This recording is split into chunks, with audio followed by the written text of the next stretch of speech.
Hospital వెళ్ళండి. అక్కడ 1 year treatment తీసుకున్నాం అంతా. అయితే సడన్గా మమ్మీ ఎప్పుడు హాస్పిటల్ తీసుకొని చెకప్ చేయిస్తూ ఉంటా. అయితే మమ్మీ మెడిసిన్ అయిపోయిందని చెప్పేసి వెళ్ళినాం హాస్పిటల్.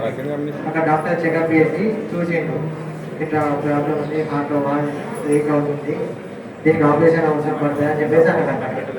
అక్కడ అని చెప్పేసి అన్నాడు. మేము ఒక 2 days డిసిషన్ తీసుకుని ఇక్కడికి వచ్చినాం. ఇక్కడికి వచ్చినాక ఫస్ట్ అన్ని సార్ని వచ్చినాం. సార్ చూసిండు, ఎక్కువ టెస్ట్ చేసి టూడీలో చూసి చెప్పిండు, దీనికి సర్జరీ కంపల్సరీ, ఎక్కువ వెయిట్ చేయద్దు, వెయిట్ అయితే రిస్క్ ఎక్కువ ఉంటుంది అని చెప్పేసి అన్నాడు. చూసాక సార్ రవి సార్ని కలమని చెప్పేసి అన్నాడు. సార్ కూడా చూసి చెప్పిండు, దీని సర్జరీ వల్ల మనకి రిస్క్ ఎంత ఉంది, బెనిఫిట్ ఎంత ఉందని మొత్తం చెప్పేసిండు. ఎక్కువ వెయిట్ చేయకుండా మాకు ప్రాబ్లం అయిపోయినాక 10 days మేము సర్జరీకి ప్రిపేర్ అయిపోయినాం. ఇప్పుడు మనకి హార్ట్ అంటే నాకు తెలిసేది హార్ట్ సర్జరీ అంటే డైరెక్ట్ ఇట్లా ఓపెన్ చేస్తారు ఎక్కడన్నా. నేను విన్నది అదే, నేను చూసింది దాని ట్రీట్మెంట్కి కూడా చాలా టైం పడుతుంది. కానీ ఇక్కడ ఏంటంటే మా మమ్మీకి ఇక్కడ సైడ్ నుంచే చేసేది. నాకు ఇక్కడ ఖచ్చితంగా ఇక్కడ హార్ట్ సర్జరీ సైడ్ నుంచే చేస్తాక మ్యాటర్ తెలియదు. ఇక్కడ ఖచ్చితంగా తెలిసింది. మా ఇక్కడ మన రవి సార్ టీం కూడా చాలా బాగా చూసుకున్నాం మమ్మల్ని. మాకు ఏ చిన్న డౌట్ వచ్చినా కానీ చాలా బాగా అర్థమయ్యేటట్టు చెప్పారు. ప్రతి ఒక్కటి మాకు ఎక్స్ప్లెయిన్ చేసారు. అది మన విష్ణు సార్ కూడా సర్జరీ ముందు బాగా మాట్లాడారు, ఏం కాంప్లికేషన్స్ ఉంటాయి అవి కూడా చెప్పేసిండు. ఆల్మోస్ట్ మా మమ్మీ నేను విన్నది ఏంటంటే బైపాస్ చేస్తే ఒక 15 to 20 days హాస్పిటల్ ఉండాల్సి వస్తుంది అని చెప్పేసి నేను విన్నా. కాకపోతే ఏంటంటే ఇక్కడ మా మమ్మీ ఈ మిక్స్ వెట్రిక్ వాళ్ళు చెప్పేసి చేసినాక 4 to 5 days బాగా అయిపోయింది. ఇంటికి వెళ్ళినాం 4 to 5 days అన్నా. ఇప్పుడు మమ్మీ నార్మల్ దేవుళ్ళు అటు వాక్ చేస్తుంది, ఎక్కువ అంత ఇబ్బంది ఏం లేదు. ఫస్ట్ ఉన్నంత ఇబ్బంది అయితే ఏం లేదు, బాగానే ఉంటుంది మా మమ్మీ. రికవరీ కూడా కొంచెం దబ్బనే అవుతుంది. ఇప్పుడు ఏంటంటే మనం ఆపరేషన్ ఏంటంటూ మనం చెప్తే లేదు. ఇప్పుడు ఏంటంటే వెంటకలు చేస్తే ఇక్కడ చూస్తే వెళ్ళిపోతుంది. ఇప్పుడు ఏంటంటే కారణంతో ఉంది మా మమ్మీ. మా అమ్మాయి అయితే ప్రజెంట్ మంచిగా రికవర్ అవుతుంది. ఇవాళ ఒక 15 days అవుతుంది సర్జరీ. ఇవాళ రివ్యూకి వచ్చినాం మేము. Thank you. Thank you for your work. నా పేరు doctor Ravikumar sir, MSCS robotic cardiovascular thoracic surgeon. నా వర్కింగ్ యాజ్ ఎ కన్సల్టెంట్ సిటీలో మరిన్నాను. ఈ మీటింగ్ ముఖ్యంగా దేనికంటే మైక్రోబాల్కి మినిమల్ ఇన్వాజివ్ ప్రొసీజర్లో చేస్తాం. యాక్చువల్గా ఓపెన్ సర్జరీలో వీడియోస్టారాక్టమీ ద్వారా చేస్తారు యాక్చువల్. కాకపోతే ఇలాంటి ప్రొసీజర్స్ అన్నీ కూడా మనకి సెకండ్ టైర్ సిటీస్ లైక్ కరీంనగర్లో జరగడం కలుగుతుంది.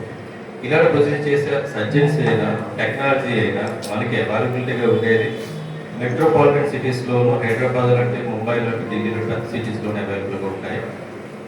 సెకండ్ గ్రేడ్ థర్డ్ గ్రేడ్ సిటీస్లో అవైలబిలిటీగా ఉంటుంది. ఎందుకంటే కాస్ట్ ఎక్కువ, సర్జన్స్ రేర్, ఆ టెక్నాలజీ కూడా రేర్గా దొరుకుతుంది.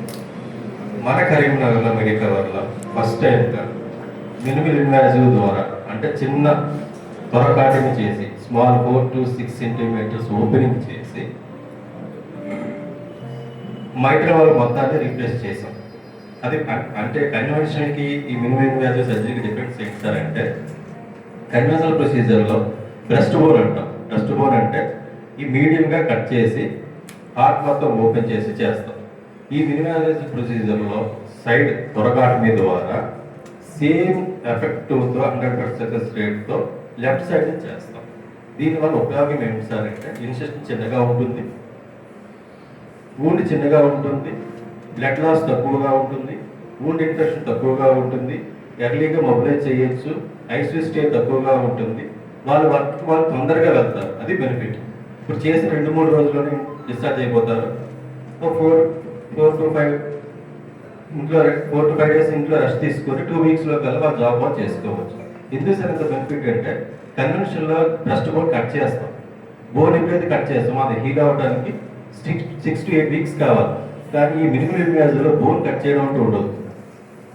రిబ్స్ మధ్యలో ఉన్న మజిల్ స్ప్లిట్ చేసి చేస్తాం. దానివల్ల తొందరగా వాళ్ళు ఇంటికి వెళ్ళే అవకాశాలు ఎక్కువగా ఉంటుంది, పెయిన్ కూడా తక్కువగా ఉంటుంది. కాబట్టి ఇది చాలా వరకు ఉపయోగం.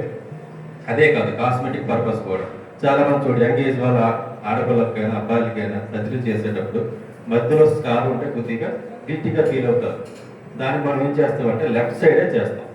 దానివల్ల స్కార్ కనపడదు, సర్జరీ చేసినట్టే తెలియదు. అయితే ఈ సర్జరీ అందరికీ చేయగలమా అంటే అందరికీ చేయడం కుదరదు. స్పెసిఫిక్ కేసెస్ మాత్రం మనం చేయగలం. ఈ ప్రెజెంట్ కేసు ఈ కేసులో స్పెషల్ ఏంటంటే ఇప్పుడు బ్రీతింగ్ డిఫికల్టీతోనూ ఆయాసంతోనూ పాలిటేషన్స్తో హాస్పిటల్కి వచ్చారు. వచ్చినప్పుడు అంటే కార్డియాలజిస్ట్ గారు డయాగ్నోస్ చేసింది ఏంటంటే మైట్రల్ స్టీనోసిస్ డయాగ్నోస్ చేశారు.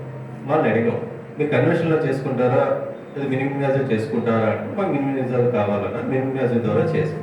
లెఫ్ట్ సైడ్లో 4 to 6 ఇన్సెషన్ ఇచ్చి మొత్తం రీప్లేస్ చేసాం. వాళ్ళు ప్రస్తుతానికి 3-4 డేస్లో డిశ్చార్జ్ అయ్యారు. రివ్యూ కూడా వచ్చారు, ఆమె బాగానే ఉంది. Thank you sir. నా పేరు డాక్టర్ అనీష్. నేను మెడికల్ హాస్పిటల్ కరీంనగర్లో గుండె వ్యాధిలో పనిచేస్తున్నాను. అయితే మొదటగా పేషెంట్ వచ్చేది నా దగ్గరికి ఏంటి, ఆయాసము, బాగా ఇబ్బంది పడడం, గుండె దడ రావడం, ఛాతీలు ఇట్లా సూది పొడిచిన నొప్పి రావడం, ఈ లక్షణాలతో ఆయనకు వచ్చారనమాట. ఆల్రెడీ వీళ్ళు ఒకసారి కార్డియాలజిస్ట్ని కలిశారు. వాళ్ళు ప్రాబ్లం ఉందని చెప్పారు. మళ్ళీ మన సెకండ్ ఒపీనియన్ కోసం బెటర్ ఒపీనియన్ కావాలని మన దగ్గరికి వచ్చారనమాట.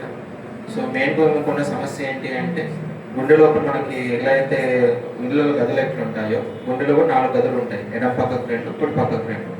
ఎడం పక్కన ఉన్న 2 గదుల మధ్య తలుపులు ఉంటాయి. సో దట్ రక్తం అనేది ప్రాపర్గా ముందు డైరెక్షన్ పోవడానికి. ఒక తలుపు అనేది లూజ్గా ఉండడం వల్ల రక్తం ఉల్టా డైరెక్షన్లో పోతుంది. దానివల్ల గుండెలో బ్లడ్ ఎక్కువసేపు చేరిపోయి గుండె దడ రావడం, నొప్పి రావడం, బ్యాక్ ప్రెషర్, చూపు నెత్తిలో నీరు చేరి ఆయాసం రావడం వల్ల జరిగిందన్నమాట. సో దానివల్ల గుండె వీక్నెస్ అనేది కూడా రావడం స్టార్ట్ అయ్యింది. మెయిన్గా యాక్చువల్లీ మేము ఇంత త్వరగా మంచి రికవర్ కారణం ఏంటి అంటే వాళ్ళ ఫ్యామిలీ మెంబర్స్ అండి. ఎక్కడ లేట్ చేయకుండా త్వరగా ఐడెంటిఫై చేసి వెంటనే డాక్టర్ దగ్గర తీసుకొచ్చారు. త్వరగా డెసిషన్ తీసుకున్నారు. సో మీకు యాంజియో చేయడానికి కారణం ఏంటి అంటే కొన్నిసార్లు ఇలా సమస్యలు ఉన్న వాళ్ళకి గుండె రక్తనాళాలు కూడా బ్లాక్స్ ఉండే అవకాశం ఉంటుంది. అలా ఉందనుకోండి, అటు రిప్లేస్మెంట్ ఇటు బైపాస్ రెండు ఒకేసారి చేస్తారు. అందుకోసం యాంజియోగ్రామ్ వచ్చేసి చెక్ చేసుకుంటారు. ఇంకోటి ఏంటి అంటే పేషెంట్కి మినిమల్ యాక్సెస్ చేయడం వల్ల చాలామంది అనుకుంటారు అంటే ఇప్పుడు సన్నగా ఉంది, ఈమె తట్టుకుంటుందా లేదా, ఇలా ఉంటుంది అనేసి. కానీ ఇప్పుడు ఈమె ఎంత సన్నగా ఉంది, ఎట్లుందో మీరు చూస్తున్నారు. మంచి రికవర్ అయింది. మినిమల్ యాక్సెస్ సర్జరీ వల్ల పెయిన్ తక్కువ ఉంటుంది, త్వరగా రెస్పాండ్ అవుతారు. కొందరు హై రిస్క్ పేషెంట్స్ కూడా చేయడానికి పాసిబుల్ అవుతుంది. అన్నిటికన్నా ముఖ్యంగా వాళ్ళ అబ్బాయిలు ఇక్కడ ఉన్నారు, వాళ్ళ మొబైల్లో టెన్షన్ చూసాం. డయాగ్నోస్ చెప్పిన వెంటనే వాళ్ళ హస్బెండ్ కానీ పిల్లలు కానీ ఏం చేయాలి ఇట్లా బాగా టెన్షన్ పడతారు. మంచిగా రికవర్ అయి బయటకు వచ్చారన్నమాట. సో ఇలాంటి నేను ఇప్పటికీ చెప్పేది పబ్లిక్ ఏంటి అంటే ఏం కాదులే నాకండి, త్వరగా ఐడెంటిఫై చేసుకొని త్వరగా ట్రీట్మెంట్ చేసుకుంటే ఇలా మంచి రిజల్ట్గా బయటకు వస్తారు అందరూ. సో అందరూ జాగ్రత్తగా ప్రతి లక్షణాన్ని నెగ్లెక్ట్ చేయకుండా చూసుకోవాలని కోరుకుంటే నమస్కారం. Thank you. ప్రత్యేకంగా మాకు మతపరంగా కొన్ని ప్రాబ్లమ్స్ ఉంటాయి. ఎందుకంటే సార్ లెఫ్ట్ సైడ్కి వెళ్ళి చిన్న రిప్స్ సపరేట్ చేసి వెళ్తారు. సో మనం లెఫ్ట్ లంగ్ మొత్తం కొలాప్స్ చేసి చేయాలి. కన్వెన్షనల్ మనం రెండు ఊపిరితిత్తులు పనిచేసిన బదులు ఇక్కడ ఒక ఊపిరితిత్తులు మొత్తం క్లోజ్ చేసి దాని ద్వారా వెళ్తామన్నమాట.